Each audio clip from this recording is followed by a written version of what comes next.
नमस्कार। आज हम एक ऐसे दस्तावेज को समझने की कोशिश करेंगे जो दावा करता है कि अरावली की पहाड़ियों को लेकर एक बहुत बड़ा हिडन डील मतलब एक छिपा हुआ सौदा चल रहा है। तो चलिए बिना किसी देरी के सीधे इस मामले की तह तक चलते हैं।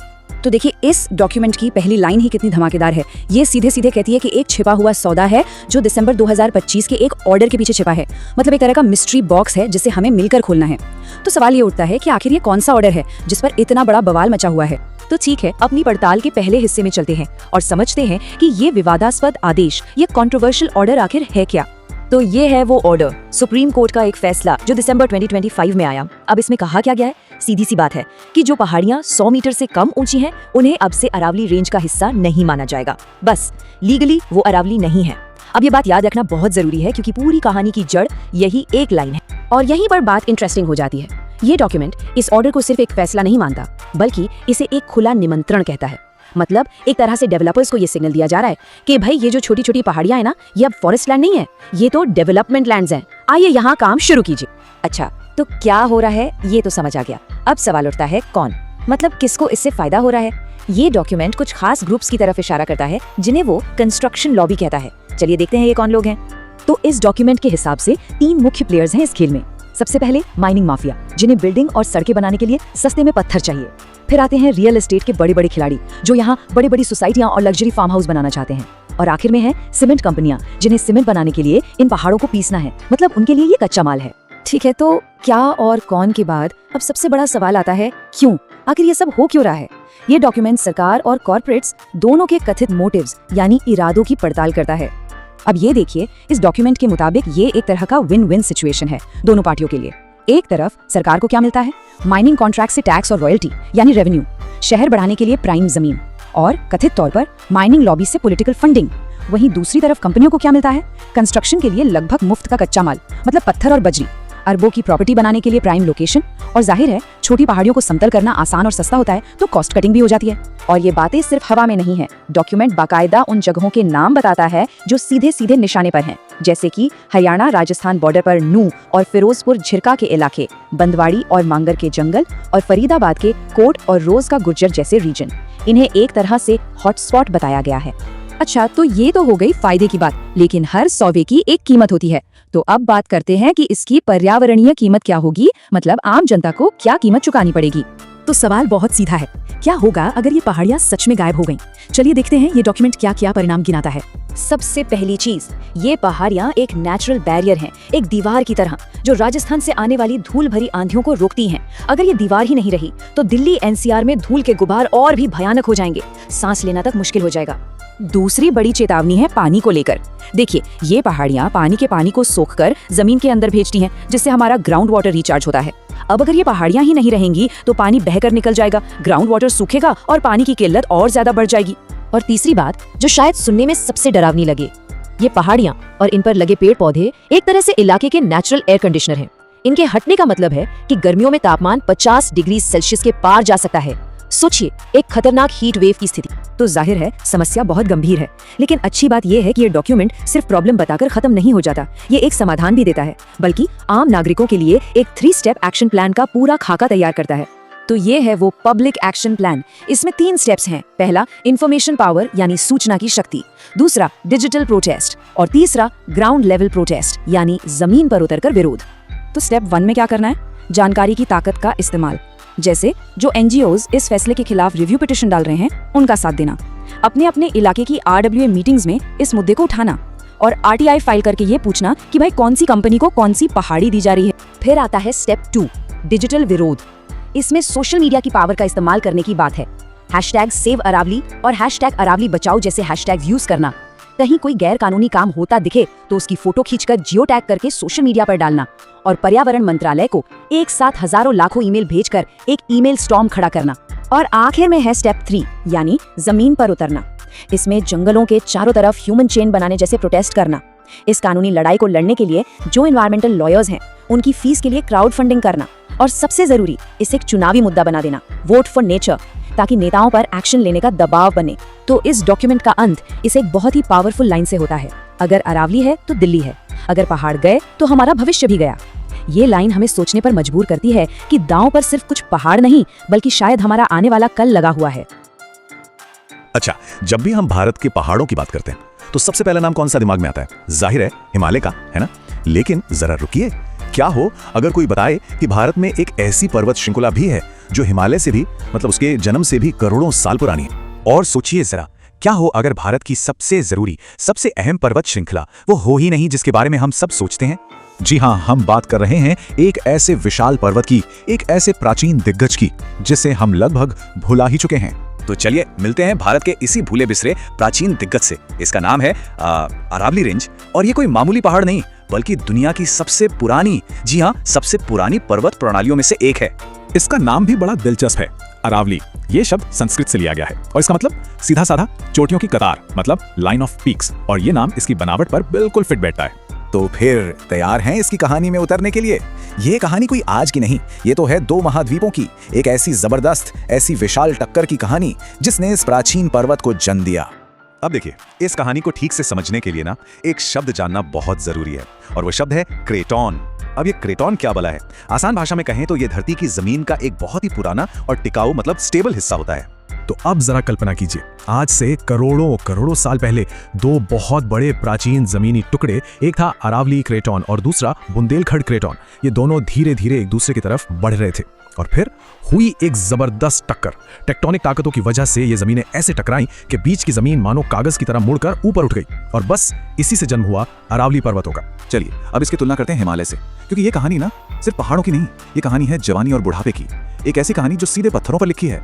देखिए, इन दोनों में जमीन आसमान का फर्क है सचमुच। एक तरफ है अरावली, एक ओल्ड फोल्ड माउंटेन, मतलब एक बूढ़ा पहाड़, ये अब जियोलॉजिकली शांत हो चुका है और वक्त के साथ घिस रहा है, छोटा हो रहा है। और दूसरी तरफ है हमारा हिमालय, एक यंग फोल्ड माउंटेन, एक जवान पहाड़ जो आज भी जियोलॉजिकली एक्टिव है और जिसकी ऊंचाई आज भी बढ़ रही है।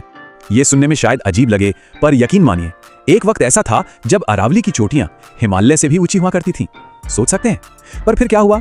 करोड़ों साल हवा, पानी, मौसम, इन सब की मार झेलते झेलते ये घिसता गया और आज अपने पुराने गौरव की बस एक परछाई बनकर रह गया है। इसका अंदाजा इसी बात से लगा लीजिए कि आज अरावली की जो सबसे ऊंची चोटी है गुरु शिखर, उसकी हाइट सिर्फ 1722 मीटर है। अब हिमालय की विशाल चोटियों के सामने तो ये काफी छोटी लगती है ना? ये आंकड़ा ही इसकी करोड़ों साल की घिसावट की पूरी कहानी कह देता है। तो ठीक है, इतिहास की बातें बहुत हो गई, चलिए अब अतीत से निकलकर वर्तमान में आते हैं। देखते हैं कि आज ये अरावली कहां से कहां तक अपने 670 किलोमीटर लंबे रास्ते पर फैला हुआ है। इसका सफर शुरू होता है हमारे देश की राजधानी दिल्ली से ही। जी हाँ, जिसे हम दिल्ली रिज कहते हैं, वो असल में अरावली का ही हिस्सा है। दिल्ली से निकलकर ये दक्षिणी हरियाणा से गुजरता है, फिर आता है राजस्थान, जिसे ये लगभग 2 हिस्सों में बांट देता है, और इसका सफर जाकर खत्म होता है गुजरात में पालनपुर के पास। लेकिन रुकिए, इसका काम सिर्फ जमीन पर फैलना ही नहीं है, अरावली असल में जीवन का स्रोत भी है। कैसे? अरे भाई, यहीं से तो बनारस, लूनी और साबरमती जैसी कितनी ही जरूरी नदियां निकलती हैं। ये वो नदियां हैं जो उत्तर पश्चिम भारत के एक बहुत बड़े हिस्से की जिंदगी हैं, उनकी प्यास बुझाती हैं। पर अब हम बात करेंगे अरावली के उस रोल की जो शायद सबसे ज्यादा जरूरी है और उतना ही अनदेखा भी। एक ऐसा काम जो करोड़ों लोगों की जिंदगी और किस्मत तय करता है। देखिए, जियोलॉजी की भाषा में अरावली का जो पूर्वी किनारा है ना, उससे एक बड़ा खास नाम दिया गया है। इसे कहते हैं द ग्रेट बाउंड्री फॉल्ट। और ये नाम सिर्फ नाम के लिए नहीं है, ये ग्रेट बाउंड्री फॉल्ट सच में एक बाउंड्री है, एक कुदरती दीवार। ये वो दीवार है जो हमारे विशाल थार रेगिस्तान को पूरब की तरफ बढ़ने से रोकती है। ये हमारे उपजाऊ मैदानों की ढाल है। लेकिन बस एक पल के लिए सोचकर देखिए, क्या होता अगर ये करोड़ों साल पुरानी दीवार वहां होती ही नहीं? अगर अरावली नहीं होती तो आज उत्तर भारत के ये जो हरे भरे उपजाऊ मैदान है ना, ये सब रेगिस्तान होते। दिल्ली और हरियाणा आज थार के रेगिस्तान का ही हिस्सा होते। जी हाँ, बिल्कुल सही सुना। ये पूरी कहानी एक सवाल पे लाकर छोड़ देती है ना, कि हमारे आसपास और न जाने कितने ऐसे ही प्राचीन पहरेदार, ऐसे गार्जियन मौजूद हैं जो चुपचाप हमारी दुनिया को बना रहे हैं, संवार रहे हैं, और हमें तो शायद उनके होने का एहसास तक नहीं है।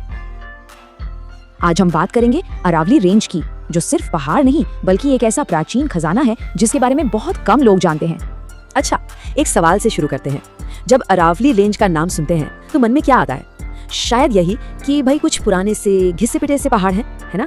लेकिन जरा सोचिए, क्या हो अगर इन्हीं पहाड़ों में दुनिया की सबसे पुरानी इंडस्ट्रियल साइट्स में से एक का राज छुपा हो, एक ऐसी जगह जो हजारों साल पुरानी है। तो चलिए इसी पर से पर्दा उठाते हैं और इन पहाड़ियों में छुपे एक बहुत पुराने राज से शुरुआत करते हैं। देखिए, ये कहानी सिर्फ पहाड़ों की जियोलॉजी की नहीं है, ये कहानी है इंसानों की और उनकी कमाल की सूझबूझ की। ये सिर्फ चट्टानें नहीं थी, ये तो एक पूरी सभ्यता को चलाने वाला पावर हाउस थी। और यहाँ एक बहुत ही दिलचस्प खोज हुई है।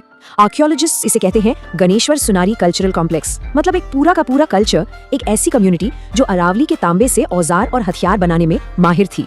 तो अब आगे बढ़ते हैं और देखते हैं कि इसका कनेक्शन मशहूर इंडस वैली सिविलाइजेशन यानी कि हड़प्पा सभ्यता से कैसे जुड़ता है। ये एक बहुत ही शानदार सप्लाई चेन थी। जरा सोचिए, सबसे पहले अरावली की खदानों से तांबा निकाला गया, फिर गणेश्वर के लोगों ने उसे पिघलाकर औजार बनाए और फिर ये औजार सप्लाई किए गए हड़प्पा और कालीबंगन जैसे बड़े बड़े शहरों में। हजारों साल पहले ये एक कमाल की बात थी, है ना? और हाँ, ये सिर्फ कोई कहानी या थ्योरी नहीं है, इसके पीछे पक्के वैज्ञानिक सबूत हैं। वहाँ पर धातु के कचरे के, मतलब जो स्लैग होता है, उसके बड़े बड़े ढेर मिले हैं, गलाने वाले बर्तन मिले हैं। ये सब चीख चीख कर बताते हैं कि यहाँ बहुत बड़े स्केल पर प्रोडक्शन होता था। लेकिन रुकिए, अरावली के खजाने में सिर्फ तांबा ही नहीं है, बल्कि और भी बहुत कुछ है। ये जो पूरी रेंज है ना, ये बेस मेटल्स का एक पावर हाउस है। इसमें सीसा और जस्ता के दुनिया के कुछ सबसे बड़े डिपॉजिट्स हैं, साथ में तांबा, टिन और भी दूसरे मिनरल्स हैं। राजस्थान की जावर माइंस तो खैर दुनिया भर में मशहूर हैं। मेटल्स तो हैं ही, पर इसके अलावा ये पहाड़ हमें इतिहास की कुछ सबसे शानदार बिल्डिंग मटेरियल्स भी देते हैं। जरा सोचिए, जिस मकराना मार्बल से ताजमहल बना, वो भी यहीं अरावली से ही तो निकला था। अब सवाल ये उठता है कि ये रेंज इतनी अमीर है क्यों? तो इसका जवाब जानने के लिए हमें समय में बहुत पीछे जाना होगा, मतलब बहुत ही ज्यादा पीछे। आज हम जो भी ये मिनरल वेल्थ देख रहे हैं ना, वो कोई 1-2 दिन की बात नहीं है। ये 1 अरब साल से भी ज्यादा समय में बनी है। सोचिए जमीन के नीचे कितनी उथल पुथल मची होगी। ये एक बहुत बहुत लंबी और जबरदस्त कहानी है। इसका सबसे बड़ा कारण था ज्वालामुखी। हुआ ये कि धरती के बहुत नीचे से पिघला हुआ गर्म मैग्मा ऊपर की तरफ आया, और जैसे ही वो ऊपर आया, वो अपने साथ ये सारे कीमती मिनरल्स जैसे कॉपर और जिंक चट्टानों में भरता चला गया। एक तरह से इसने इन खनिजों को चट्टानों में इंजेक्ट कर दिया। और ये इतना जरूरी है कि जोधपुर के पास जो इसका हिस्सा है, मालानी इग्नियस सूट, उसे तो नेशनल जियोलॉजिकल मॉन्यूमेंट घोषित किया गया है। मतलब ये एक राष्ट्रीय धरोहर है। और यहीं से हम आ पहुंचते हैं आज के समय में, जहां ये प्राचीन विरासत एक बहुत ही मुश्किल दौर से गुजर रही है। ये एक तरह की 2-धारी तलवार है। देखिए, जिस खनिज संपदा ने अरावली को इतना ऐतिहासिक और जरूरी बनाया, आज वही इसके लिए सबसे बड़ा खतरा बन गई है। जो ग्रेनाइट और मार्बल की इकोनॉमी की रीढ़ है, वही माइनिंग आज इसके अस्तित्व पर सवाल उठा रही है। तो आखिर में एक बड़ा सवाल हमारे सामने आकर खड़ा हो जाता है कि आगे का रास्ता क्या है? इस अनमोल कुदरती और ऐतिहासिक खजाने को बचाते हुए इसका इस्तेमाल कैसे किया जाए? विकास और संरक्षण, इन दोनों के बीच संतुलन कैसे बनाया जाए? ये एक ऐसा सवाल है जिस पर हम सबको सोचने की जरूरत है। नमस्कार, आज हम एक ऐसे अनदेखे रक्षक की कहानी जानेंगे जो है तो करोड़ों साल पुराना, लेकिन आज भी हमारी जिंदगी की हिफाजत कर रहा है। एक ऐसी ताकत जिसे हम शायद रोज देखते हैं पर पहचानते नहीं। कभी सोचा है कि दिल्ली एनसीआर में रहने वाले करोड़ों लोगों का असली बॉडीगार्ड कौन है? क्या ये कोई इंसान है या कोई सिस्टम? जवाब सच कहूं तो हैरान कर देगा। ये कोई इंसान नहीं, बल्कि 30 करोड़ साल पुरानी पहाड़ों की एक लड़ी है, अरावली। ये सिर्फ पत्थर नहीं है, ये दिल्ली की एक जिंदा ढाल है। तो इस ढाल को, इस प्रोटेक्टर को बचाने के लिए क्या किया जा रहा? यहीं से कहानी शुरू होती है एक बहुत ही एम्बिशियस प्लान की, जिसका नाम है भारत की महान हरी दीवार। तो ये है क्या चीज? देखिए, ये अफ्रीका के एक बहुत मशहूर सहारा ग्रीन वॉल प्रोजेक्ट से इंस्पायर्ड है। इसका लक्ष्य एकदम सीधा और साफ है, इतने सालों में जो भी नुकसान हुआ है उसकी भरपाई करना और अरावली को एक नई जिंदगी देना। इसका पैमाना ही इसे एक्स्ट्राऑर्डिनरी बनाता है। जरा सोच कर देखिए, एक हरा भरा गलियारा जो गुजरात से शुरू होकर दिल्ली तक आएगा, पूरे 1600 किलोमीटर लंबा। और ये सिर्फ लंबा ही नहीं होगा, इसकी चौड़ाई 5 किलोमीटर तक रखी जाएगी। मतलब एक विशाल हरी नदी की तरह जो जमीन पर बहेगी। और इस सपने को हकीकत में बदलने के लिए पता है कितने पेड़ लगाने का टारगेट है? पूरे 135 करोड़ नए और देसी पेड़। लेकिन रुकिए, ये कहानी सिर्फ पेड़ों की नहीं है। अरावली की इन चट्टानों के बीच में ना एक पूरी की पूरी गुप्त दुनिया बसती है। ये सिर्फ पत्थर नहीं, ये एक चलता फिरता वाइल्ड लाइफ हाईवे है। 2017 में एक सर्वे ने यह बात कंफर्म की कि गुरुग्राम के अरावली में, सोचिए, गुरुग्राम के ठीक पास तेंदुए, लकड़बग्घे, सियान और नीलगाय जैसे बड़े जानवर आज भी रहते हैं। ये इस बात का पक्का सबूत है कि ये जंगल आज भी जिंदा है। पर सवाल यह है कि ये जानवर शहर के इतने करीब आते जाते कैसे हैं? असल में वो एक 200 किलोमीटर लंबे सरिस्का दिल्ली लेपर्ड कॉरिडोर का इस्तेमाल करते हैं। ये उनके लिए एक सेफ हाईवे जैसा है। लेकिन अब एक बहुत बड़ा खतरा मंडरा रहा है। ये जो नेटवर्क था, जो कभी सरिस्का से लेकर गुजरात के गिर नेशनल पार्क तक जुड़ा हुआ था, वो अब हमारी बनाई सड़कों और बिल्डिंग्स की वजह से टूट रहा है। जानवरों के आने जाने के रास्ते बंद हो रहे हैं। तो अब सवाल यह है कि इन मुश्किलों से निपटा कैसे जाए। चलिए अब ये देखते हैं कि कैसे नई टेक्नोलॉजी और पुराना ज्ञान दोनों मिलकर इस इकोसिस्टम को बचाने में मदद कर रहे हैं। एक बहुत बड़ी समस्या है विलायती कीकर नाम का एक पेड़ जो जमीन को बंजर बना रहा है। और इसका समाधान क्या है? समाधान है ढाव जैसे हमारे अपने देशी पेड़ों को वापस लगाना, जो यहाँ की पथरीली जमीन के लिए ही बने हैं। पानी की कमी भी एक बड़ी चुनौती है और इसका हल छिपा है टेक्नोलॉजी में। ड्रोन से पूरे पहाड़ी इलाके का सर्वे किया जाता है। फिर वो पानी जमा करने के लिए सबसे अच्छी जगहों की पहचान करते हैं और आखिर में वहां कच्चे गड्ढे बना दिए जाते हैं ताकि बारिश का पानी जमा हो और जानवरों के काम आ सके। तो ये पेड़, ये जानवर, ये टेक्नोलॉजी, इन सब का हम इंसानों से, शहर में रहने वालों से क्या लेना देना है? चलिए अब ये समझते हैं कि कैसे अरावली हर दिन, हर पल लाखों लोगों के लिए एक अनदेखी ढाल का काम करती है। अरावली हमारी रक्षा 3 तरीकों से करती है। पहला, ये थार रेगिस्तान से उठने वाली धूल भरी आंधियों को दिल्ली तक पहुंचने से रोकती है। दूसरा, ये एक बड़े स्पंज की तरह बारिश का पानी सोखकर हमारे ग्राउंड वाटर को रिचार्ज करती है। और तीसरा, इसके घने जंगल शहर के लिए एक बहुत बड़े ऑक्सीजन बैंक का काम करते हैं जो हमारी हवा को साफ रखते हैं। मतलब सीधे सीधे शब्दों में कहें तो ये पहाड़ियां दिल्ली एनसीआर के फेफड़े हैं, इसके लंग्स हैं और यही इसके पानी का सोर्स भी हैं। इनके बिना इस शहर में जिंदगी की कल्पना करना भी मुश्किल है। तो आखिर में एक सवाल सोचना जरूरी है। अरावली ने सदियों से हमें बचाया है, हमारी गलतियों को झेला है। अब जब उसे हमारी जरूरत है तो उसकी रक्षा कौन करेगा? एक ऐसी दीवार के बारे में सोचिए जो करोड़ों सालों से हमें रेगिस्तान से बचा रही है। अब जरा सोचिए कि वो दीवार धीरे धीरे टूट रही है। आज हम बात करेंगे अरावली की, जो सिर्फ एक पहाड़ नहीं है बल्कि अपने वजूद की, अपने अस्तित्व की लड़ाई लड़ रही है। ये सिर्फ एक लाइन नहीं है, ये एक चेतावनी है, एक बहुत बड़ी वार्निंग। अरावली सच में बहुत बड़े खतरे में है और आज हम यही समझेंगे कि आखिर ऐसा क्यों हो रहा है और कैसे। देखिए, इससे सिर्फ पत्थर और मिट्टी का ढेर समझने की गलती बिल्कुल मत करिएगा। अरावली एक, आप समझिए, एक जीता जागता सिस्टम है जो हमारे मौसम, पानी और हवा सबको कंट्रोल करता है। लेकिन इसका सबसे बड़ा, सबसे जरूरी रोल वो क्या है? इसका सबसे बड़ा काम है एक दीवार की तरह खड़े रहना, एक ऐसी विशाल नेचुरल वॉल जो थार के रेगिस्तान को नॉर्थ इंडिया में घुसने से रोकती है। लेकिन जरा सोचिए, अगर यही दीवार टूटने लगे, ढहने लगे तो क्या होगा? तो सवाल यह है कि इस दीवार को तोड़ कौन रहा है? कोई भूकंप, कोई बाढ़? नहीं, बिल्कुल नहीं। इस दीवार को तोड़ने वाला सबसे बड़ा खतरा क्या है? जब इसका जवाब सुनेंगे ना तो हैरान रह जाएंगे। सोचिए, इस करोड़ों साल पुरानी माउंटेन रेंज का सबसे बड़ा दुश्मन कौन हो सकता है? कोई नेचुरल डिजास्टर नहीं, बल्कि कुछ और ही है। इसका दुश्मन है इंसान का लालच, इलीगल माइनिंग। सुप्रीम कोर्ट ने बैन लगाया हुआ है, लेकिन उसके बावजूद ये गैर कानूनी काम आज भी धड़ल्ले से दिन दहाड़े चल रहा है और ये पहाड़ों को अंदर से खोखला कर रहा है। जरा इस नंबर को देखिए, 11,000 हेक्टेयर से भी ज्यादा। और सुनिए, ये तो सिर्फ हरियाणा का 2013 का डेटा है, सिर्फ एक स्टेट का, वो भी इतने साल पुराना। तो सोचिए कि आज पूरे अरावली रेंज का क्या हाल होगा। जो तबाही है उसका स्केल बहुत ही बड़ा है। तो ये जो लगातार बर्बादी चल रही है, इसका अंजाम क्या हो रहा है? इसका सबसे डरावना सच अब सामने आने वाला है। नहीं, ये कोई मजाक नहीं है, ये एक बहुत भयानक सच्चाई है। राजस्थान और हरियाणा में पूरे के पूरे पहाड़ ही गायब हो चुके हैं। उन्हें इतना खोदा गया कि वो अब जमीन के लेवल पर आ गए हैं। हमारी उस दीवार में अब बड़े बड़े गड्ढे, बड़े बड़े छेद हो चुके हैं। अच्छा, माइनिंग तो एक डायरेक्ट दुश्मन है ही, साफ साफ दिखता है। लेकिन एक और खतरा है जो धीरे धीरे चुपचाप अरावली को निगल रहा है, और वो है हमारे बेतरतीबी से फैलते हुए शहर। फार्म हाउस, होटल, नई नई रेजिडेंशियल कॉलोनीज, ये सब क्या कर रहे हैं? ये सब अरावली के फेफड़ों को, यानी उसके जंगलों को खा रहे हैं। और देखिए, जब जंगल कटते हैं ना तो सिर्फ पेड़ नहीं मरते, पूरा का पूरा इकोसिस्टम ही तबाह हो जाता है। इस बर्बादी का एक और भयानक रिजल्ट है डार्क जोन्स का बनना। ये डार्क जोन क्या होता है? ये वो एरिया है जहां जमीन के नीचे का पानी, यानी ग्राउंड वाटर, ऑलमोस्ट पूरी तरह से खत्म हो चुका है। क्यों? क्योंकि अनकंट्रोल्ड कंस्ट्रक्शन और माइनिंग ने जमीन के अंदर के नेचुरल वाटर सोर्सेज को ही तोड़ फोड़ दिया है। इस बंदवाड़ी लैंडफिल को ही देख लीजिए। ये कचरे का एक इतना बड़ा पहाड़ है जो अरावली की छाती पर खड़ा है और हर रोज जहरीले केमिकल जमीन में घोल रहा है। मतलब हम इस जीवन देने वाली माउंटेन रेंज को एक कूड़ेदान बना रहे हैं। तो माइनिंग और शहरों का ये जो प्रेशर है, इसका असर सिर्फ जमीन पर नहीं हो रहा है, इसका असर पूरे एनवायरनमेंट पर एक चेन रिएक्शन की तरह पड़ रहा है। चलिए देखते हैं कैसे। एक और दुश्मन है जो बिल्कुल चुपचाप अपना काम कर रहा है, विलायती कीकर। ये पेड़ अंग्रेजों ने लगाया था और ये एक इन्वेसिव स्पीशीज है। मतलब ये ना सिर्फ वहां के लोकल पेड़ पौधों को खत्म कर देता है, बल्कि जमीन का सारा पानी भी सोख लेता है और इससे इलाका और भी बंजर हो जाता है। अब सोचिए, जब हम जानवरों का घर ही तोड़ देंगे तो वो बेचारे कहां जाएंगे? सीधी सी बात है, वो हमारे शहरों में आएंगे।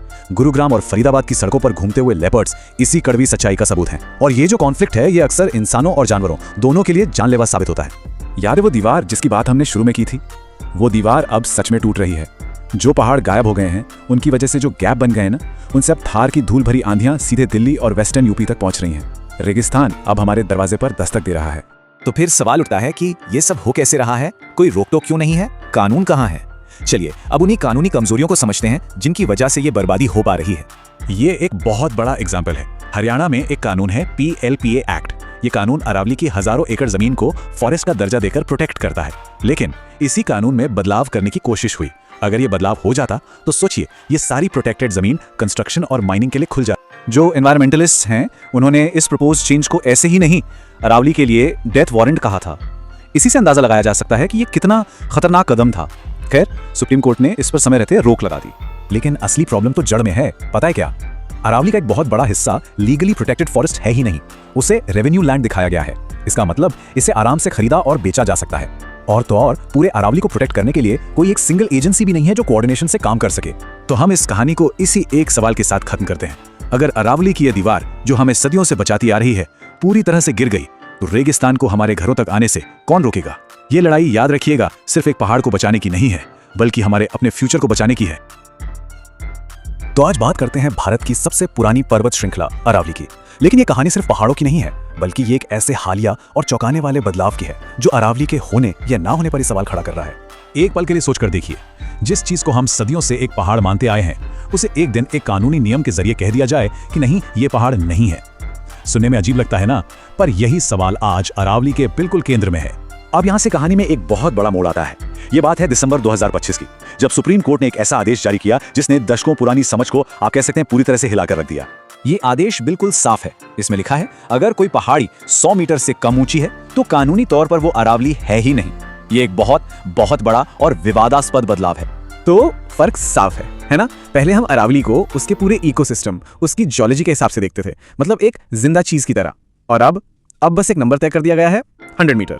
और इसका नतीजा क्या हुआ? नतीजा ये हुआ कि खनन और कंस्ट्रक्शन के लिए एक कानूनी दरवाजा, एक लूपहोल सा बन गया। वो छोटी छोटी पहाड़ियां जो वाइल्ड लाइफ कॉरिडोर्स का काम करती थी, जहां ढेर सारी बायोडायवर्सिटी थी, वो अब सबसे बड़े खतरे में आ गई हैं। मगर रुकिए, कहानी यहीं खत्म नहीं होती। ये तो सिक्के का एक पहलू हुआ। अब जरा दूसरा पहलू देखिए जो बड़ा दिलचस्प है। एक तरफ ये कानूनी बदलाव हो रहा है और दूसरी तरफ सरकार बड़े जोर शोर से पर्यावरण को बचाने की पहल कर रही है। एक के बाद एक कई बड़े ग्रीन इनिशिएटिव्स लिए जा रहे हैं, जैसे कि बड़े पैमाने पर पेड़ लगाना, नई नर्सरी बनाना, इको टूरिज्म को बढ़ावा देना, और तो और अवैध खनन को रोकने के लिए ड्रोन जैसी नई टेक्नोलॉजी का इस्तेमाल भी किया जा रहा है। ये सब सुनने में काफी अच्छा और एम्बिशियस लगता है। जरा इस नंबर पर गौर कीजिए, 1000 स्थायी नर्सरी। ये कोई छोटा मोटा आंकड़ा नहीं है। इसका मकसद है कि उस इलाके के जो असली देसी पेड़ पौधे हैं, जैसे ढाओ, उन्हें वापस लाया जाए ताकि उस जगह की हरियाली फिर से लौट सके। और फिर आता है ये महा प्रोजेक्ट, ग्रेट ग्रीन वॉल। और देखिए, ये सिर्फ पेड़ लगाने की बात नहीं है। इसका असली मकसद है मिट्टी को बचाना और पानी के स्रोतों को फिर से जिंदा करना, जो कि इस पूरे इलाके के लिए एक लाइफलाइन की तरह है। अब सवाल ये उठता है कि हम इस अजीब सी सिचुएशन में पहुंचे कैसे? एक तरफ सख्त नियम, दूसरी तरफ पेड़ पौधे। ये समझने के लिए थोड़ा इतिहास में चलना पड़ेगा, क्योंकि अरावली को लेकर विकास और पर्यावरण की ये बहस कोई आज की नहीं है, ये दशकों से चली आ रही है। ये कोई आज की लड़ाई नहीं है। देखिए, कहानी शुरू होती है 1992 में, जब अरावली को पहली बार एक संवेदनशील इलाका माना गया। ये एक बड़ा कदम था। फिर 2004 और 2009 में सुप्रीम कोर्ट ने अवैध माइनिंग पर और भी सख्ती की। सब ठीक चल रहा था और फिर बूम, 2025 में ये 100 मीटर वाला नियम आ गया, जिसने पूरी कहानी का रुख ही बदल दिया। तो असल में बहस इसी बात पर आके टिक गई है कि आखिर एक पहाड़ होता क्या है? क्या ये सिर्फ जमीन का एक ऊंचा टुकड़ा है जिसे हम विकास के लिए इस्तेमाल कर सकते हैं, या फिर ये एक जीता जागता इकोसिस्टम है जिसे बचाने की जरूरत है? तो देखिए, दो बिल्कुल अलग अलग सोच है। एक तरफ वो लोग हैं जो कहते हैं कि विकास के लिए, इंफ्रास्ट्रक्चर के लिए, माइनिंग के लिए जमीन तो चाहिए, और दूसरी तरफ है पर्यावरणविद, जिनका कहना है कि ये तो तबाही को दावत देने जैसा है। इससे पूरा इकोसिस्टम टूट जाएगा, जानवरों के रास्ते बंद हो जाएंगे। तो अब आगे क्या? भविष्य क्या है अरावली का? ये सवाल आज बहुत अहम हो गया है, क्योंकि अरावली सिर्फ पहाड़ नहीं, ये उत्तरी भारत की एक लाइफलाइन है और आज ये एक बहुत ही नाजुक मोड़ पर खड़ी है। और शायद इसका जवाब किसी कानून या पॉलिसी में नहीं, बल्कि इस एक शब्द में छिपा है, जन भागीदारी। मतलब आम लोगों की सक्रिय भागीदारी। सरकार और अदालतें अपना काम कर रही हैं, लेकिन आखिर में इस इलाके का भविष्य वहां के लोगों पर ही निर्भर करेगा। तो आज की तारीख में 3 बड़ी चीजें एक साथ हो रही हैं। एक तरफ सरकार की अच्छी कोशिशें हैं, जिनसे बहुत उम्मीद है। दूसरी तरफ वो कानूनी खतरा अभी भी बना हुआ है, और इन सबके बीच एक नई ताकत उभर रही है। वो है लोगों की जागरूकता, जो शायद इस पूरी लड़ाई का नतीजा तय कर सकती है। तो आखिर में हम इसी सवाल के साथ इसे छोड़ते हैं। अरावली का भविष्य क्या होगा? क्या ये भारत की ग्रेट ग्रीन वॉल बनेगी जो आने वाली पीढ़ियों को जीवन देगी, या फिर ये सिर्फ एक कानूनी लूप होल बनकर रह जाएगी? जवाब भविष्य में छिपा है, और शायद हम सभी की भागीदारी में भी।